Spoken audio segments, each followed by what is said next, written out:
Good morning, everyone. Happy Friday morning to you, and welcome back to Morning Musings. My name is Don K. Preston. I am the president of Preterist Research Institute of Ardmore, Oklahoma. And this is video number 6 in our review and refutation of Lance Conley's book entitled Hope Resurrected.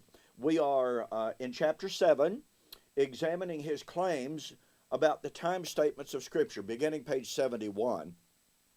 Now, last week, I shared with you the quote from the bottom of page 71, where Mr. Conley says, when it comes to Greek terms, by that he means time statements, we can certainly use the words to mean what they usually mean.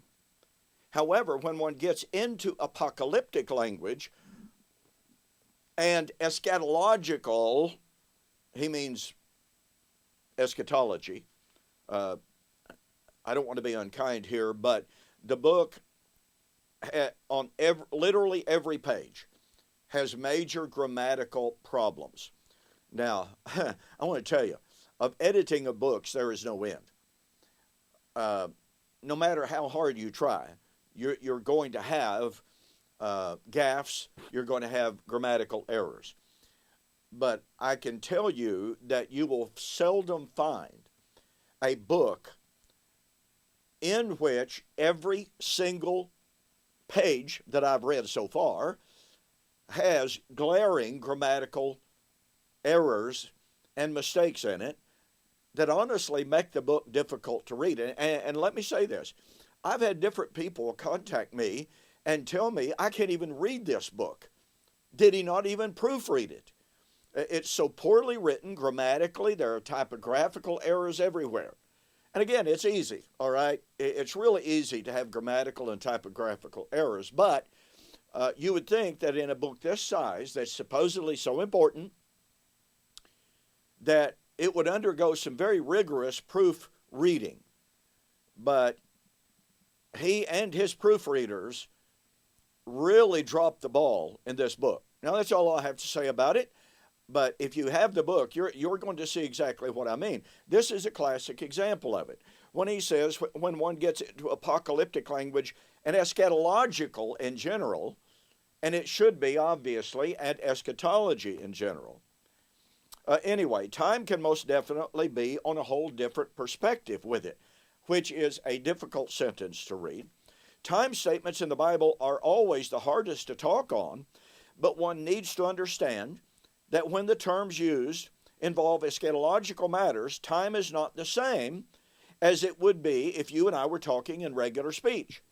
Soon could be God talking to the prophet and the prophet dictating the prophecy as if it will happen tomorrow, but then it happens 1,000 years later. Well, I would simply point out that Mr. Conley cites not one academic source on hermeneutic to support his claim. And I absolutely, unequivocally deny his claim that God's often said things were near when they were in fact thousands of years away. That claim is specious, it is false, it will not stand up to academic investigation. He says time statements unrelated to prophecy, they actually mean what they say. But when it comes to apocalyptic, prophetic language, time statements don't mean that. Well, once again, he doesn't give us any academic hermeneutical citations to demonstrate that claim, and that's all it is a claim, that claim is true. But you see, as I stated last week, if even one, listen to me very carefully, if even one of the New Testament time statements concerning the coming of the Lord, the coming of the kingdom, the judgment, the resurrection, the end of the age, etc., if even one of those texts can be proven to use time words in the normal, everyday sense of at hand, quickly, soon, shortly, etc., in other words, imminent, then the entirety of Mr. Conley's book is falsified. Now, in his response, if you want to call it that, to my video, Mr. Conley said, if the New Testament, if the New Testament uses even one time statement that the coming of the Lord was truly near, it would not falsify my book, it would falsify the New Testament. But wait a minute. You claim there is no New Testament text, Mr. Conley, that uses time statements objectively of genuine imminence in regard to the coming of the Lord, judgment, resurrection. So, if therefore even one New Testament passage does speak of the coming of the Lord, judgment, resurrection, end of the age, etc., as genuinely imminent, then guess what? Your entire book is false. When I read his comment that if one New Testament statement conveys and communicates genuine imminence of the coming of the Lord, judgment, kingdom, etc., 2,000 years ago, it would not falsify his book, but it would falsify the Bible. Well, that would demand, therefore, that his book affirms the first century imminence of the coming of the Lord, which, of course, he doesn't believe in. As one person who read his comment said, quote, I have made some amazingly bad comments in my life, but nothing compared to this. That's a rough paraphrase. And I agree. Well, I move on. So, Mr. Conley then says at the very bottom of page 71, with permission from fellow ex-full preterist Ken Palmer, his article, Certainly Sure and Sometimes Near, will be used. And Mr. Conley says, I edited his article to fit it with this book with his permission. Now, again, I'm only going to say this. If Mr. Palmer did not read the edits, then he bears part of the guilt for the grammatical gaffes that are on every page. If he did not read that, then it's his fault that all of these grammatical errors are there. If he approved it, it's bad. If he didn't read it, it's bad. Okay, enough said. Now, Mr. Palmer, with whom I've had several exchanges on Facebook, he says, bottom of page 72, the term involved that we're going to study, grammatical bad sentence structure, is mellow.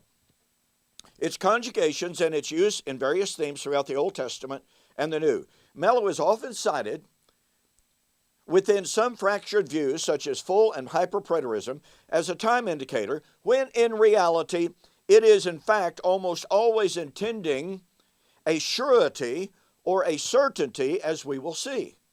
It is very important to parse the themes in which words are being used in order to get the fullest of understanding wherein it is being used.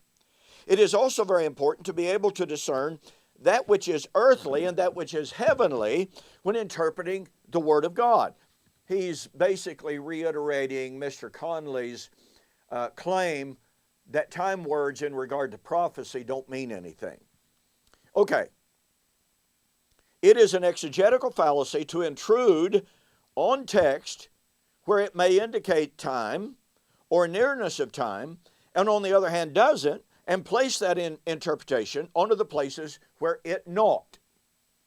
Let's begin with the New Testament. So, Mr. Palmer is ostensibly going to expose and to reveal and to demonstrate that the word mellow should not be used in the sense of imminence, but simply certainty.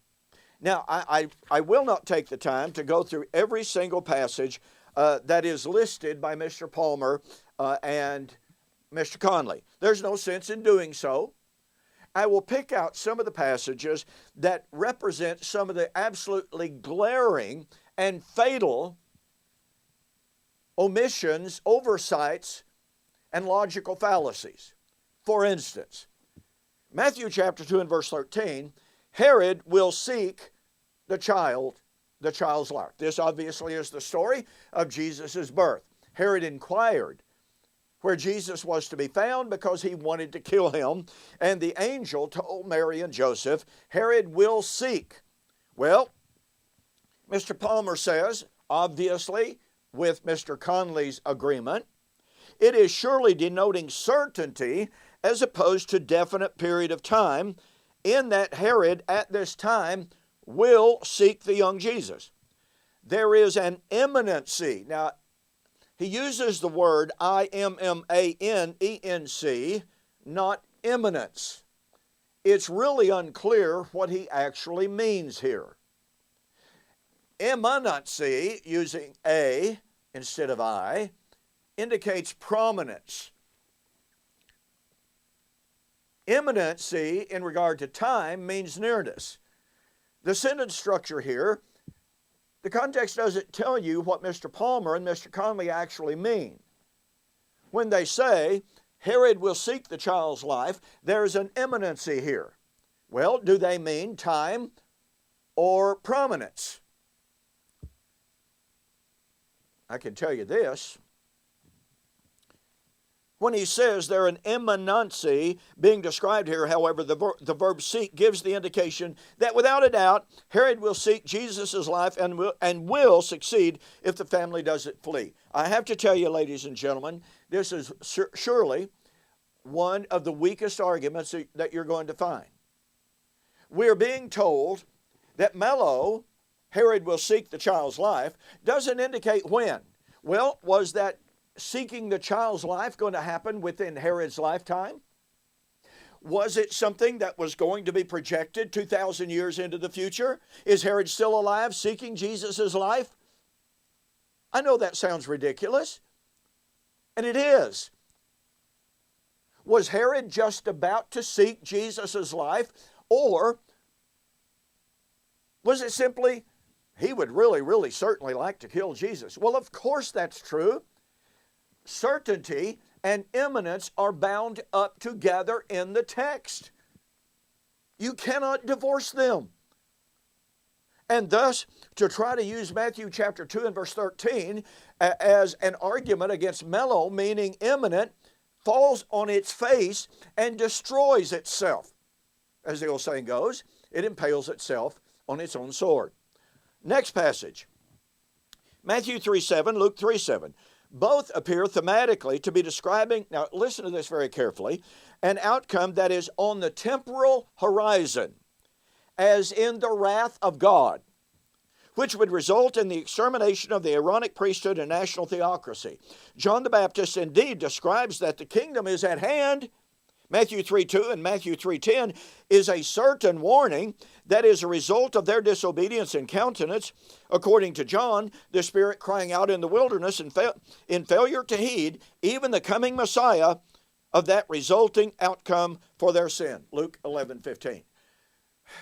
Once again, on the one hand, they agree. Yeah, there's an imminence here. Number two, it's an imminence of judgment here. Number three, it is an imminence, a certain imminence of judgment on Israel that would result in the destruction of the Aaronic priesthood and national theocracy. Let me see, when did that happen? AD 70.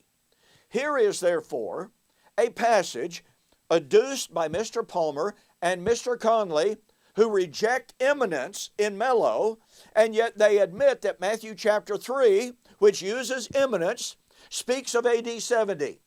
The AD 70 judgment, AD 70 judgment of Israel. And it's the day of wrath. Now here's what you have to see. My goodness gracious, I don't have enough time. John the Baptizer was the voice of one crying in the wilderness. Mr. Palmer admits that right here. John the Baptizer was the messenger of Malachi chapter 3, who would proclaim the coming of the Lord in the judgment of Israel for violating Torah. Matthew 3, 5, and 6.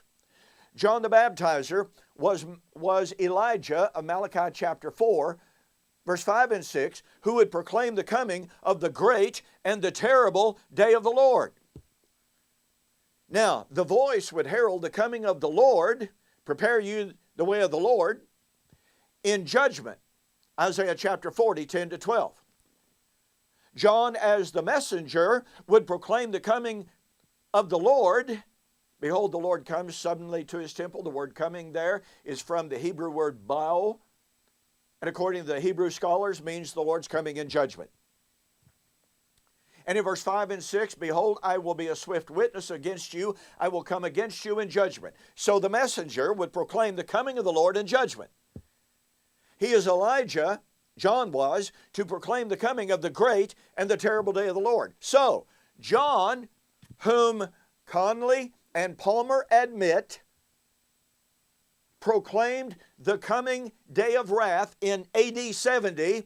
John was proclaiming the day of the Lord, the great and terrible day of the Lord of AD 70. So when they tell us, when they admit that Matthew 3:7, Luke 3:7, foretold the imminent AD 70 judgment, day of wrath on Old Covenant Israel, when they admit that John was the voice, the messenger, and Elijah, there is nothing more eschatological than that.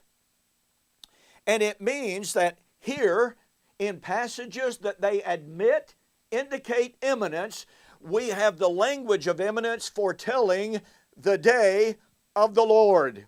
And thus, as I have said, if even one New Testament passage speaking of the coming of the Lord, the judgment, the kingdom, the resurrection, the end of the age, if even one uses language objectively to indicate and to communicate imminence of that event, then Mr. Conley's entire book is falsified. His entire eschatology is falsified. And by their own admission, on page 73, John the Baptizer announced the imminent day of the Lord, the day of wrath against Jerusalem in AD 70. Certainty? Oh, absolutely certain, and absolutely in that generation. You know, honestly, in one sense, I wouldn't even have to take a look at anything else Mr. Conley said. They have destroyed their own eschatology. Listen, do yourself a favor. In my book, Who is This Babylon?, I have a very special study on the time statements of the New Testament, time statements of the Bible, proving that Mr. Conley's claim that time statements related to eschatology don't mean anything, that claim is absolutely specious and false. I likewise have my book, Can God Tell Time? Okay, if you bought these books separately, it would cost you almost $26. If you go to my website and if you order these two books and you say, Don, I saw the offer on your YouTube review of Lance Conley, your total delivered price, $19.95. Okay? Order them separately, I will refund your shipping. All right? Total delivered price, $19.95. Folks, I got to tell you, you just have to take or catch the power of what Mr. Palmer and what Mr. Conley admitted on the bottom of page 73. They destroyed their own futurism. Thanks for joining me. You have a safe weekend. God bless. See you on Monday.